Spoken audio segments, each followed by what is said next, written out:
Parents మీ జీవితం మీది రా ఆయన, మీరు హ్యాపీగా కూడా నేర్చుకోండి. అందరూ సిటీకి పరిగెత్తద్దండి, మైగ్రేషన్ కావద్దండి. ఒక నలుగురితో మాట్లాడతా మీకు ఉండే డబ్బులో 10 రూపాయలు పెట్టి ఆయనకి ఏదో ఆకు ఒక్కనో తాంబూలమో ఏదో వాళ్ళకి చిన్నపిల్లలకు 4 నువ్వుల ముద్దలో 4 పల్లీలో రండ్రా అని చెప్పి సాయంత్రం ఆడండ్రా ఈ విలేజ్ గేమ్స్ ఆడండి అంటే వాడు సాయంత్రం అయితే వస్తాను నీకు, నువ్వు లాభగా నీ పిల్లలు అమెరికాలో ఉండరు, కొన్ని ఆ పిల్లలకందరికీ కొంచెం చదువు చెప్పు, కొంచెం బుద్ధి నేర్పించు, కొంచెం విద్య నేర్పించు. అరే నాకు డబ్బులు నాకేమొస్తాయంటే చచ్చిపోతావు ఆయన, అన్నిటికీ నువ్వు డబ్బులతో ముడిపెట్టద్దురా. ఇప్పుడు బాధ వచ్చినది అదే, 70 మందికి అన్ని బాగున్నా ప్రొఫైల్స్ షుగర్లా బీపీలో ఏం లేదు, సంతోషం లేదు, ఎతుకుతా ఉంటారు. సంతోషం ఎక్కడ దొరుకుతా అని చూస్తున్నారు, ఎతుకుతానే ఉండరు. వాళ్ళ దగ్గర ఉంటుంది. జిమ్ చేస్తారు, కొండలు పెంచుతారు, ఏమో ఎతుకుతా ఉండరు. అరే నువ్వు జిమ్ చేసుకో, నువ్వు కండలు పెంచుకో, నువ్వు రన్నింగ్ చేసుకో, ఏమైనా చేసుకో, అల్టిమేట్ గా ఎంత కండ వస్తే నువ్వు యూట్యూబ్ లో కూడా ఇంత కండలు ఉండేవాడు. అవును. సో నీకు అవసరమా చేసుకో, కాంపిటీషన్ వాడికంటే నాకు ఇవన్నీ అవసరంలే. అది ఇప్పుడు నేను ఎన్ని గంటలు నిద్రపోయినానని నేను ఏమి తింటే నాకు అట్టేం లేదు. నాకు నా బాడీ చెప్తా ఉంటుంది, అరే ఇది తింటానైనా అని. అసలు బయట ఎక్కడ ట్రైన్లో సమోసాలు వచ్చినాయి పొద్దున, ఏంటంటూ వచ్చినాయి, వద్దు ప్రసాద్ వద్దు నాయన అని చెప్పి మనసుని ఆగు ప్రసాద్ ఆగు. జొండ్ర ట్రైనింగ్ ఉంది హైదరాబాద్లో, 2-3 గంటలు వెయిట్ చేయి, వచ్చేస్తావు. మంచిగా పప్పు వేసుకొని బీన్స్ ఫుల్గా హ్యాపీగా తిన్నా, కూల్గా ఉంది. అంటే కష్టపడితే కొంచెం ఆలోచనలు అంతే కదా, దాని పక్కన పెడితే సంతోషం ఉంది నీకు.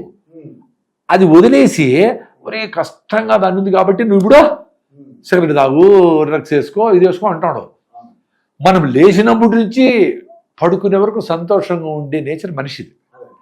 వేరే ఏ జంతువుకైనా సంతోషం అనేది ఎప్పుడు వస్తుంది, కడుపు నిండితే వస్తుంది. కడుపు నిండితే హ్యాపీ, అది నడుచుకు కుక్క జంతువులు ఏదైనా హ్యాపీగా ఉంటాయి. మనిషి ఒకడే భోజనం చేయకపోయినా సంతోషంగా ఉండగలడు. ఏ ఏ ఏ ఆలోచనలు వచ్చినా పక్కన పెట్టేసి సంతోషంగా ఉండగలిగేది మనిషి ఒకడే. అట్లా నేచర్తో చూస్తా. ఆకలేస్తా ఉంటే కూడా నీకు ఇష్టమైన ఫ్రెండ్ ఉంటే ఆకలితో మర్చిపోతావు కదా. అవును, తెలిసిన వాళ్ళతో బాగా, ఇప్పుడు చుట్టాలు వచ్చారు, మనకి ఇష్టమైన వాళ్ళు వచ్చారండి, వాళ్ళతో మాట్లాడుతుంటే అసలు ఆకలి లేదు, నువ్వు స్నానం చేసింది తెలీదు, పడుకోవు, అన్ని మర్చిపోయి సంతోషం. ఏ జంతువు అట్లా ఉండలేదు. సో మనిషి కొంగునికే అన్కండిషనల్గా సంతోషంగా ఉండే ఆపర్చునిటీ మనిషి కొంగునికే ఉంది. కానీ సంతోషంగా ఉండకుండా ఏదైతే ఎదుగుతానుడు సీరియస్ డిస్కషన్ జరుగుతూ ఉంటే ఆ రిసెప్టార్స్, బ్రెయిన్ రిసెప్టార్స్ బాగా పొద్దున ఇప్పుడు పాత వాళ్ళు చూడండి, పొద్దున్న లేస్తానే యాక్టివ్ ఉంటారు అందరూ. యాక్చువల్గా వాళ్ళు లేచేదే 4కే లేస్తారు, 3కే లేస్తారు. లేస్తే డిస్టర్బెన్స్ అవుతుందేమో మన వాళ్ళకి బిడ్డలకి అని అట్లా చిన్నగా సౌండ్ లేకుండా చేసుకుంటా ఇంకా కోడి కూర్చేటప్పటికి ఇంకా పన్ను గిన్నెలు ఆవులు గీవులు దంచేది ఇవన్నీ పనులు యాక్టివిటీ ఉన్నాయి కదా. అది యాక్టివిటీ వాళ్ళు మళ్ళీ రాత్రి పడుకునే వరకు 9 అన్నీ మా భోజనాలు చేసి బారేసిపోతే ప్లేట్ అందరూ యంగ్స్టర్స్ అందరూ చదువుకోండి, విద్య వచ్చిన వాళ్ళు, బుద్ధి లేకుండా విద్య వచ్చిన వాళ్ళు. సో బుద్ధి ఉండే పెద్దోళ్ళు ముసలావిడ అన్ని సర్దేసి పడుకుంటే అప్పుడు వరకు యాక్టివ్ ఉండేది. బ్రెయిన్లో రిసెప్టార్స్ లేచి యాక్టివ్ ఉండేవి. ఇప్పుడు ఒక కాఫీ తాగితేనో, టీ తాగితేనో, సిగరెట్ తాగితేనో సీరియస్గా డిస్కషన్ జరుగుతాను. ఒక నిమిషం ఆగోటే ఇప్పుడు చెప్పు అంటారు. అంటే బుర్రకి ఈ నికోటిన్ పోయి లంగ్స్లో నుంచి కొడితే కానీ నీకు బుర్ర యాక్టివ్గా ఉండడం లేదు. ఆ సంతోషంగా ఉంటుంది అతనికి. ఆ కొంచెంపే ఆ రిసెప్టార్స్ పడిలేసి ఎలాస్టిక్ రబ్బర్ బ్యాండ్ సాగిపోతే 50 ఏళ్ళు వచ్చేటప్పటికి డెమెన్షియా, పార్కిన్సన్స్, ఆల్జిమేర్స్, అదురుడు రోగాలు, బ్రెయిన్ డీజనరేటివ్ డిసీజులు ఇవన్నీ వచ్చేస్తున్నాయి. సో మీకు ఎక్స్టర్నల్గా వచ్చే హ్యాపీనెస్ దేంతోన్నా రాని అది నిలవదు. అదండి. ఇక సహజీవనాన్ని కొత్తగా వచ్చిందండి, అది లివ్ ఇన్ రిలేషన్ అని. ఈ సహజీవనం ఇవన్నీ కూడా చూస్తుంటే, అంటే దువ్వాడ శ్రీనివాస్ అని చూసారో లేదో చెప్తా ఉంటారు. నేను వీళ్ళంత తక్కువే చూస్తా అవన్నీ. అసలు ఏంటి అసలు సార్ ఈ జనరేషన్ మీకు ఏమనిపిస్తుంది, మీకు ఏమైనా తెలిసిందా అసలు ఇది లివ్ ఇన్ రిలేషన్ అని? ఇప్పుడు మనము యాక్చువల్గా మొత్తము అమెరికాని ఫాలో అవుతాడు. సో అమెరికాలో నువ్వు అమెరికాలో పోయి లివింగ్ రిలేషన్ చూడడం పెద్ద న్యూస్ ఏం కాదు. న్యూస్ ఏం కాదండి అది. న్యూస్ అక్కడ న్యూస్ ఏం కాదు కదా. మా దువ్వాడ శ్రీనివాస్, మాధురి, ఓకే వాళ్ళది బయట వచ్చింది, బయట రాకుండా ఎన్నో జరుగుతూ ఉంటాయి. సరే అది ఫ్యామిలీ ఇష్యూ కాబట్టి బయటకు వస్తే పరువు బజార్న పడుతుంది కాబట్టి మన పిల్లల భవిష్యత్తు ఎట్లా, మనము ఇక్కడ భారతీయ సాంప్రదాయము సంస్కృతిలో కొన్ని పెట్టుకున్నాం. అది పెట్టుకొని మనము కూతురు పెళ్ళవాలి వాటెవర్ అట్లా కాదు. డిస్టర్బెన్స్ కూడా ఇప్పుడు మల్టిపుల్ రిలేషన్షిప్స్లో నీకు బయట దేశాల్లో వెస్ట్రన్ కల్చర్లో ఆమె నలుగురితో రిలేషన్షిప్లో ఉండొచ్చునేమో, అది వాళ్ళకి కామన్గా ఉండొచ్చు. ఐ డోంట్ థింక్ అది కూడా కరెక్ట్ కాదేమో అనిపిస్తుంది. మనం వెస్ట్రన్ వరల్డ్ మీద అంతా బురద చల్లడానికి ఇట్లా అంటామేమో అని. నాకు కూడా కొంతమంది వచ్చారు, చాలా 6 మంది పిల్లలు, కానీ మంచి రిలేషన్షిప్లో వాళ్ళు వస్తానే వాళ్ళకి ఏం కావాలని ఏం చేసి పెట్టడము, ఆమెకేం కావాలని అది తీసుకురావడము, ఇవి చాలామంది చూసిన. మనకంటే కొంచెం ఎక్కువ పర్సంటేజ్ డెఫినెట్గా రిలేషన్షిప్స్లో ఉంటారు వాళ్ళు. మనం దాన్ని ఫాలో అవుతా ఉన్నాం కదా. ఇప్పుడు మనం తినే తిండి కానీ, ఆహారం కానీ, మన డ్రెస్అప్ కానీ, మనం అన్నీ కూడా వెస్ట్రన్ కల్చర్ దగ్గర పోతున్నాం కాబట్టి అదేం తప్పు లేదులే అనుకునే ఒక ధోరణి వచ్చింది. కానీ వీటితో మొత్తము family relations, friends, both sides ఇవన్నీ డిస్టర్బ్ అవుతా ఉన్నాయి కదా. ఇప్పుడు మీరు ఏదో పేరు చెప్పినారు, ఆయన ఒకటే కాదు, దువ్వాడ శ్రీనివాస్ ఆయన ఫేమస్ కాబట్టి ఏదో మరి ఎమ్మెల్సీ అండి ఆయన, అది ఏదో కాబట్టి అది ఒకటి చెప్తా ఉంటారు. ఇంకా చాలా ప్రతి ఊర్లోన ఇట్లాంటివి ఎక్కువ మేల్స్ ఈ రిలేషన్షిప్లో ఉండే దాంతో మహిళలు ఆత్మహత్య చేసుకొని పిల్లల్ని బావిలో దూకేసి, అది వాళ్ళు చిన్నోళ్ళు కాబట్టి రాలా. ఇప్పుడు ఏదో మీరు చెప్పిన పేర్లు చాలా ఫేమస్ కాబట్టి అన్ని యూట్యూబ్లో వస్తాడే, కానీ చాలా సామాన్యం తట్టుకోలేరు అది. ఎందుకంటే ఈ చాలా సింపుల్ అనుకునేది బయట దేశాల్లో ఇక్కడ చాలా ఇంపార్టెంట్. అంటే అందుకే శ్రీరాముడిని ఆదర్శంగా తీసుకున్నారంటే, నాయన నువ్వు ఏడా తిరగదురా నాయన, నేను శ్రీరాముడు అనుకుంటాము, నీ పాటికి నువ్వు నీ భార్య పిల్లలతో హ్యాపీగా ఉండు, అది సంతోషం, సంతోషంగా ఉండాలి. నీకు ఇంకా సంతోషం కోసం ఇన్ని తిరణాళ్ళు, ఇన్ని పండగలు, ఇవన్నీ ఉండాలి రా నీకు ఆనందంగా ఉండేదానికి అని మనకు మన జీవన విధానంలో కల్చర్లో అవన్నీ వచ్చినాయి. అందుకే బంధువులందరినీ పిలిచి భోజనాలు పెట్టడము, రకరకాల యాక్టివిటీస్ అన్ని పెట్టినారు. సో ప్రాబబ్లీ మనము ఆ ఇమిటేషన్ లేకుండా ఉంటే మన కల్చర్కి ఇవన్నీ వర్కౌట్ కావు.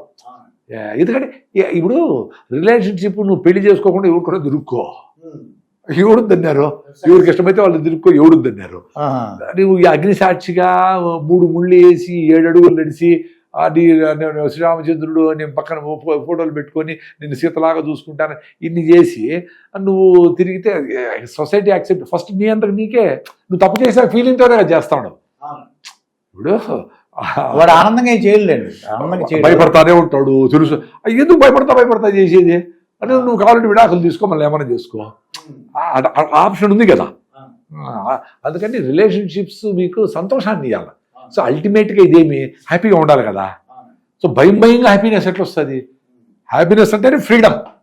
నువ్వు చేసే పని నీకు ఫ్రీడమ్ ఇవ్వాలి, సంతోషాన్ని కలిగించాలి, స్వేచ్ఛ. నువ్వు భయంగా అర్ధరాత్రి అపరాత్రి నీ పనులని భయపడతా ఉంటే నీకు ఎట్లా ఫ్రీడమ్ ఉంటుంది? దానికి ఎవరికో తెలకూడదు. వీటితో నువ్వు హ్యాపీగా ఉండలేవు. దానికే నువ్వు పెళ్లి చేసుకోకుండా ఆజన్మ బ్రహ్మచారిగా నువ్వు పెళ్లి చేసుకోవద్దు. నీ పని నువ్వు ఏం కావాలో నువ్వు తిరుక్కో, దట్స్ ఓకే. నీకు హ్యాపీగా ఉంటే ఎక్కడికైనా పోవచ్చు, ఆ ఫ్రీడమ్ ఉంది కదా. ఈ లివ్ ఇన్ రిలేషన్ కావాలని ఇంకోటి ఏం చేస్తాడు ఏంటంటే, పెళ్ళి అవుతుంది, ఆ పెళ్ళి ఒక అక్రమ సంబంధంతో ఒక డాక్టర్ ఏం చేసేటంటే ఒక 3 పిల్లల్ని 2 పిల్లలను ఆ భార్యని చంపేశాడండి ఆ డాక్టర్ అయినా. అదే ఇప్పుడు ఆ భయంలో మీరు తొమ్మిది అనుకుంటే నార్మల్గా ఉండే పీపుల్ అయితే నార్మల్గా ఉంటారు. ఎప్పుడైతే భయంతో అన్యాచురల్గా సొసైటీ కొన్ని రూల్స్ పెట్టుకోండి, సో దానికి అగెనిస్ట్గా చేసేటప్పుడు ఇది భయంతో ఆందోళనతో ఇట్లాంటివన్నీ జరుగుతాయి. ఆయన చంపినాడు, ఇంకొకరు వాళ్ళు పోయి బావిలో దూకేస్తారు, సిలిండర్ పేల్చేసుకొని పిల్లల్ని 2 పిల్లల్ని ఎవరో మన తెలంగాణలో ఏదో అయింది. ఇవన్నీ డిస్టర్బెన్సే. బతికేది 80 ఏళ్ళు. నీకు కావాల్సిన భార్య భర్తల అన్యోన్యంగా బతకడము, నువ్వు ఉండే నీ చుట్టుపక్కల ఉండే బంధువులతో ఫ్రెండ్స్తో హ్యాపీగా ఉండడం, నీ జాబ్ ఏదో మనస్ఫూర్తిగా చేయడము, సింపుల్గా బతకడము, అందరికీ నీ చేతనైన సహాయము. ఆ నలుగురు సినిమాలో అదే కదా, మనం ఆ నలుగురు సినిమా బాగా చూశారు. ఎందుకు అంత ఇష్టమైంది? అప్పుడు పిల్లలు డబ్బులు ఇస్తే నాశనం చేస్తారు కాబట్టి పిల్లలకంటే ఆయనకి ఇస్తే అది ఉపయోగపడుతుంది వాళ్ళకి అని ఆ డెసిషన్ తీసుకున్నటువంటి అద్భుతమైన మెసేజ్ కదా మనది. సో అట్లా సొసైటీలో మీరే కాకుండా మన ఫ్యామిలీకే లిమిట్ కాకుండా మీ ఫ్యామిలీని పెద్ద చేయండి అనేది మెసేజ్. దాంట్లో మీ ఫ్యామిలీ అంటే నీ భార్య భర్త పిల్లలే కాదు, నీ ఫ్రెండ్స్ వాళ్ళల్లో నువ్వు వీళ్ళెంత సహాయం చేసుకుంటా ఉంటే నువ్వు సంతోషంగా ఉంటావు అనేది మెసేజ్. అది అందరికీ నచ్చింది కదా మెసేజ్. మరి దాన్ని ఫాలో కాండి, వీలెంతమంది ఫాలో కాండి. అట్లా మీ ఆస్తులేం మంచొద్దులే, ఏదో మాట సాయమో, నువ్వు ఇష్టమైన ఫుడ్ తింటాడు, నీ ఫ్రెండ్కి తీసి పెట్టి పక్కన పెట్టి ఆయనకి ఇవ్వడము, సింపుల్వే. ఆ సింపుల్ పనులు చేసుకుంటానే ఆనందంగా ఉండొచ్చు. అవునండి. అందుకే పెద్దవాళ్ళందరూ చూడండి, ఏదో దారం వస్తుంది, ఒక పొట్లం వస్తుంది దారము, దాన్ని తీసి ఊళ్ళో ఎప్పుడొకప్పుడు ఉపయోగపడుతుంది. ఎవడో ఉపయోగపడదు, అదే దుడుస్తాడు. మనం మాట్లాడుతుంటే కూడా ఇట్లా ఊరికి బాతాకాని ఏరు వాళ్ళు అన్ని పల్లీలు తీసుకొచ్చేసుకొని ఊలుస్తా చెప్పు ఇంకని మాట్లాడతారు. అంటే పని చేస్తా చిన్న చిన్న పనులు చేస్తా ఆనందపడేవాళ్ళు. అందుకని పెద్దవాళ్ళందరూ చూడండి, వాళ్ళ కార్లు లేవు, ఏసీలు లేవు, ఇల్లు లేవు, ఏమీ లేవు, అయినా సంతోషంగా ఉండేవాళ్ళు కదా. వాడు ఇంటికి భర్త వచ్చినా పిల్లలు వచ్చినా కాళ్ళు కడుక్కోండిరా, ఏదో చూడు మీకోసం చేసి పెట్టినా అని వీళ్ళు వచ్చే లోపల 3-4 గంటలు అవన్నీ నూరి చేసి చేసి ఆహారం తయారు చేసి నువ్వు లడ్డు చేసి పల్లి లడ్డు చేసి నువ్వు సున్నుండలు చేసి అన్ని పెట్టేవాళ్ళు కదా మంచిగా. ఈమె తినకుండా మరేంటి ఆనందం వస్తుంది కాబట్టి ఆ పని చేస్తుంది ఆమె. మా నాన్నగారి పేరు మోగంటి గాంధీ గారండి. ఆ గాంధీ అయితే ఈయన మహాత్మా గాంధీ లాగా మీరు అన్నట్టు దారాలు అన్నారు కదా, అవన్నీ దారాలు ఏదన్నా పొట్లం కొట్టేది 5 పొట్లాలకి దారం కట్టేవారు. ఇప్పుడంటే ప్యాకింగ్ లాగా వస్తున్నాయి. ఆ ప్యాక్ చేసి అన్ని ఏంటి ఇలాగా గాంధీగా మహాత్ములాగా ఈయన డబ్బులు సేవ్ చేస్తున్నాడు. డబ్బుల గురించి కాదండి అక్కడ, ఆయన జాగ్రత్త ఎప్పుడైనా దారం కాకుండా ఎత్తుకోకుండా ఎదురుండి ఉండేది.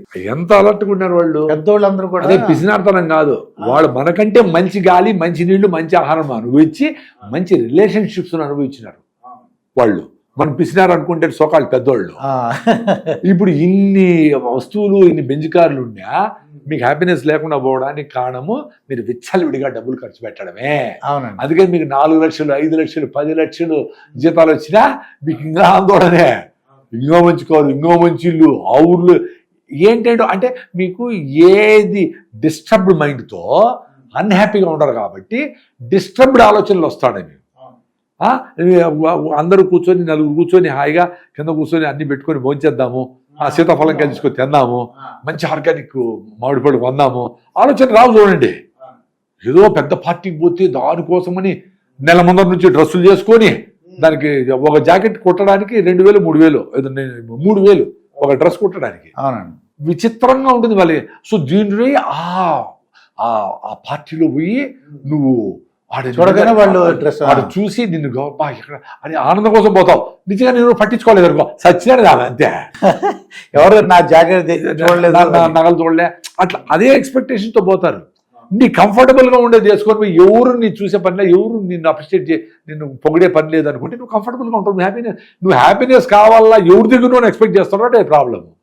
నువ్వు నీ పాటి నువ్వు అనవసరం విచ్చరుడే ఖర్చు పెట్టుకున్నావు అంటే ఆ డబ్బులన్నిటితో నువ్వు మీ తాత పేరు మీద ఒక గుడి కట్టిస్తావో, ఒక ఓల్డేజ్ హోమ్ పెడతావో, ఒక ఆర్ఫనేజ్కి ఇస్తావో, నీ ఫ్రెండ్కు సహాయం చేస్తావో, నీ పిల్లల కోసం ఎత్తి పెడతావో, ఏదైనా చేయొచ్చు కదా.